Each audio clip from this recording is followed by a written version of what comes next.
Hello friends, in this presentation we will see architecture of Angular. In Angular, each program can be seen as a hierarchical module tree. Other modules are linked from a root module in a process called import. The Angular framework contains numerous libraries where few are core and remaining as optional.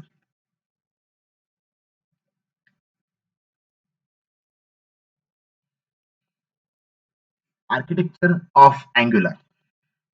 Let's see each part of the architecture in detail that is depicted in a figure. First one is modules. The applications built with Angular is modular. Modularity systems incorporated with Angular is called Angular modules. The minimum of one Angular module class is available with each Angular app, which is called a root module. The most important properties of Angular module are imports, exports, providers, bootstraps, and declarations. Next, components. The component which is helpful in controlling a screen patch is known as a view. Components are easily created, updated, and destroyed when the users operate through the application. Next one is templates. Components are always with their companion called template, an HTML form that explain the Angular about the process of component rendering is known as template. Next one is metadata.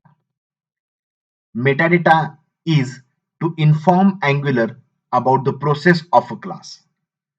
Also, metadata contained in the component inform the Angular of the place to take the chief building block that needs to be specified for the component. So far as explained, metadata, component, and templates together are set to define a view. Next one is data binding. Data binding is supported by Angular. Data binding is a process of organizing the template parts along with component parts in order to tell Angular the process of connecting both sides. You can add the binding markup to the HTML template. Next one is directives.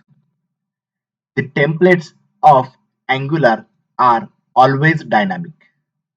There are two types of directives in Angular, which are attribute and structural directives.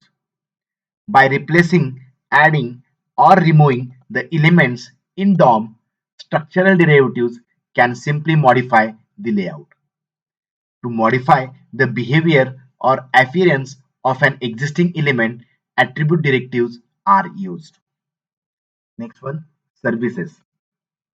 For an application, we need to have few features, values, and functions. This provision is made by services. Any task performed to complete an application design is called to be a service.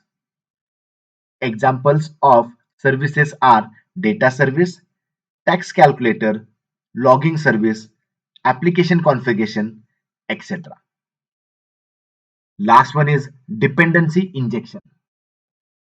To get the supply of new instances of a class which would be completely form dependency based on the requirement. Dependency injection plays a major role. Services are the most important dependencies. To offer fresh component along with the services as per the requirement. Dependency injection is used by Angular. The Angular framework is containing dependency injection which can be used anywhere. In this presentation, I have covered the architecture of Angular. Thank you.